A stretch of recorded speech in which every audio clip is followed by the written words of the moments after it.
Depuis que nous avons décidé de la fermeture de l'exploitation de la Cominac, il y a certes eu des problèmes, on ne peut pas le nier.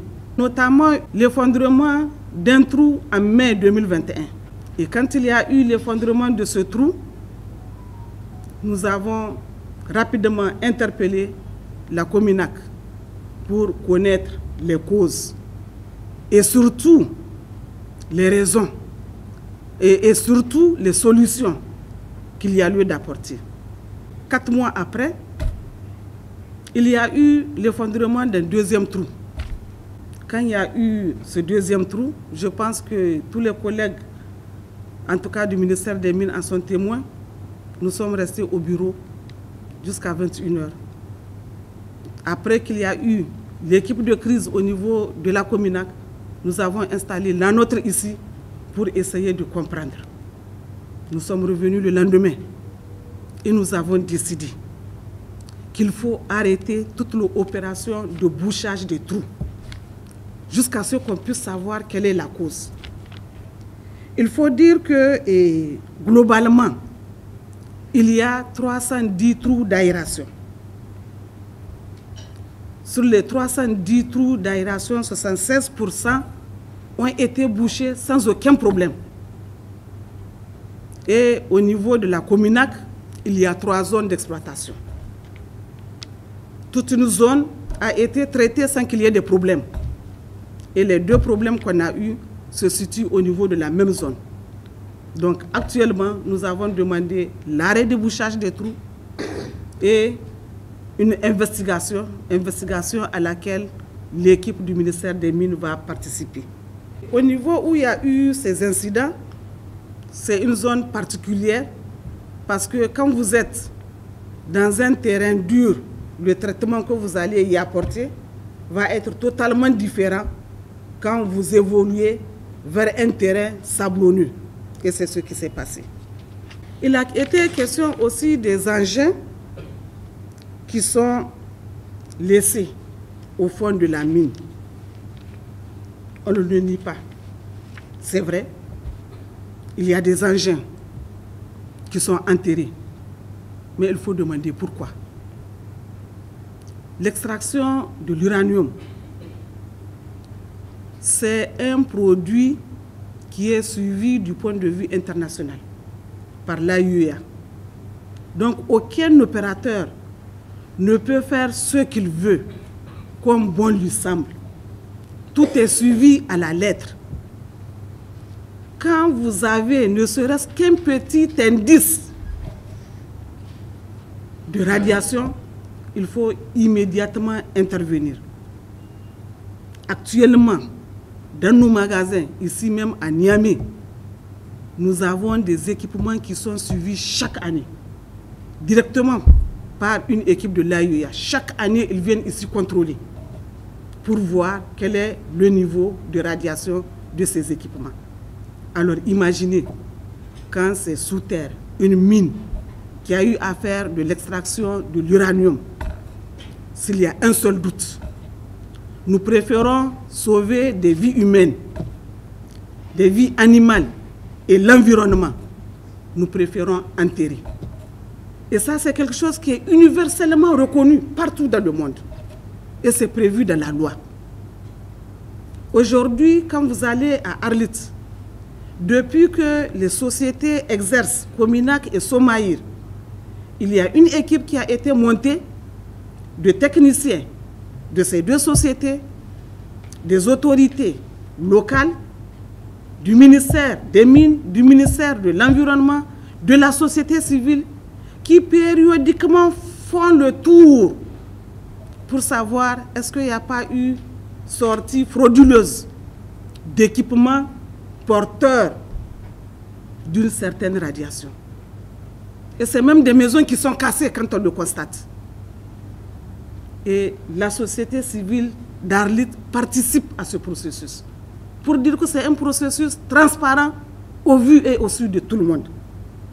Alors, si nous arrivons à casser jusqu'à la maison, parce que quelque part, quelqu'un a vu un morceau de fer, qu'il l'a pris et qu'il est venu faire un hangar avec, pourquoi prendre le risque de sortir un engin qui, pendant des années, a eu à traiter de l'uranium. Pourquoi prendre ce risque?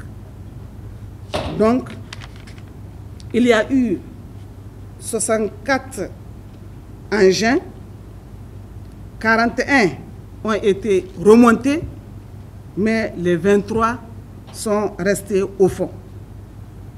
Mais tous les engins restés au fond ont été vidangés. Pas d'huile, pas de carburant, batteries récupérées et remontées au jour. Et généralement, ces 21 engins, c'est notamment des machines usagées ou des machines lentes qu'on ne peut pas remonter et pour lesquelles les remontées seraient source de pollution et de maladies.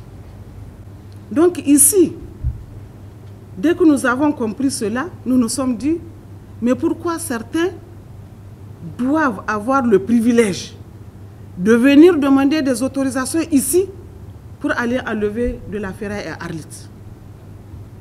Nous avons fait venir la direction de Cominac ici pour comprendre le processus.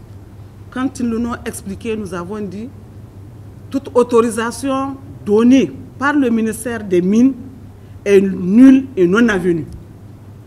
À partir de maintenant, faites en sorte que toute ferraille qui est vérifiée, contrôlée, saine, vous l'exposez et vous la mettez aux enchères. Celui qui est capable l'enlève.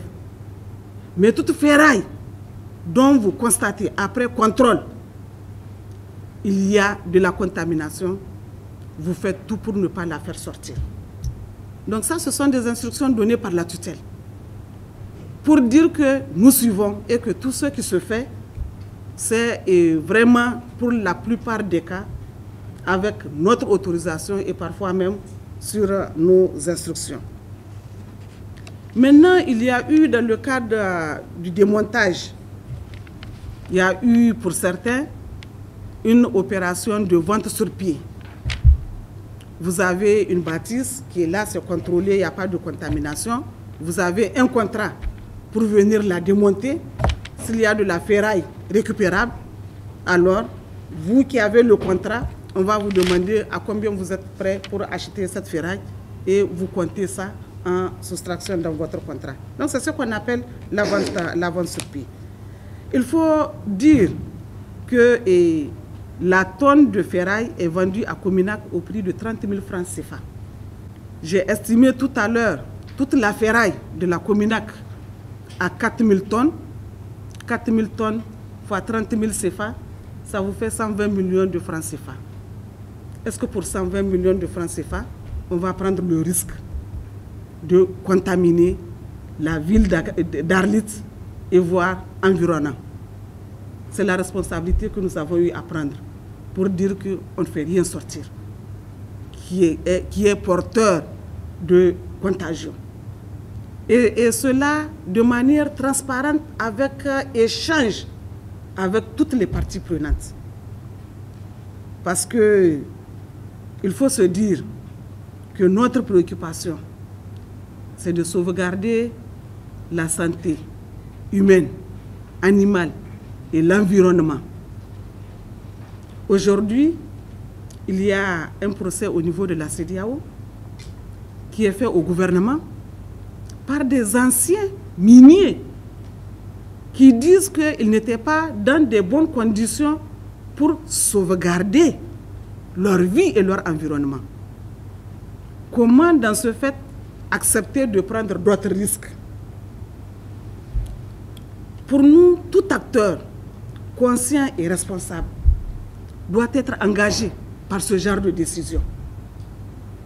Pourquoi chercher quelques miettes de ferraille quand on sait que demain, vous tombez malade, vous allez dépenser plus que le gain que vous avez eu en prenant cette ferraille? Maintenant, par rapport aux travaux, nous avons, dans le cadre du planning des travaux de l'avant-projet détaillé, un programme dans lequel il est prévu que le reprofilage et le recouvrement de la verse à résidus démarre en 2022. Donc aujourd'hui, ce qui est en train d'être fait sur place, que les acteurs peuvent considérer comme étant des travaux qu'on fait en retard, ce ne sont que des essais. Parce que dans le programme, cette partie du travail est prévue pour 2022. Mais pour le moment, ce sont des essais sur des planches afin de voir comment peuvent se comporter ces verses et quelles sont les dispositions qu'il y a lieu de prendre. L'un dans l'autre, par rapport à ces travaux, la Cominac a reçu des instructions pour que ces travaux de génie civil soient majoritairement confiés à des entreprises locales. Mais confier à des entreprises locales ne veut pas dire aussi bâcler le travail ou alors faire du gré à gré. Il faut le faire en toute responsabilité et selon les normes recommandées. Jusqu'en début d'année, on nous rapportait des prix de l'ordre de 26 à 30 $ la livre. Mais tout récemment, on a vu que tantôt ça va jusqu'à 46, 39, 40, mais il y a une tendance à la reprise.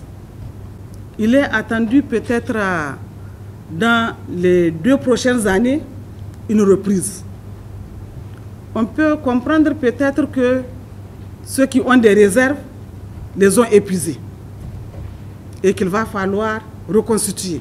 Mais l'un dans l'autre, je pense qu'en dépit des mouvements écologistes, il faut se dire que l'uranium a encore du long chemin. Parce qu'aujourd'hui, quand vous voulez de l'énergie, en tout cas pour nos pays, le solaire est encore à un coût élevé. L'énergie hydrique aussi n'est pas abordable pour nous. Donc, même le charbon qui est décrié à cause de sa pollution, je ne sais pas si vous avez suivi un élément sur la Chine, où de plus en plus, la production et l'exploitation du charbon est développée à cause de leur énergie. Le charbon contribue à plus de 70% de la production de l'énergie en Chine. Donc c'est pour dire que c'est vrai, il faut faire attention à l'environnement, mais de l'autre côté, il faut regarder les possibilités. Donc c'est peut-être pour ces raisons que les cours sont en train de reprendre timidement. Vous avez des pays qui n'ont pas de programme nucléaire, qui en ont développé. C'est le cas des Émirats arabes unis, qui ont un grand programme de développement de centrales nucléaires.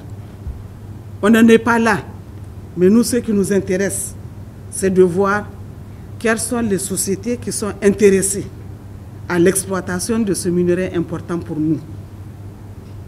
Et depuis que les prix ont commencé à reprendre, nous avons vu des partenaires qui avaient des permis de recherche timides qui ont repris leurs activités de recherche.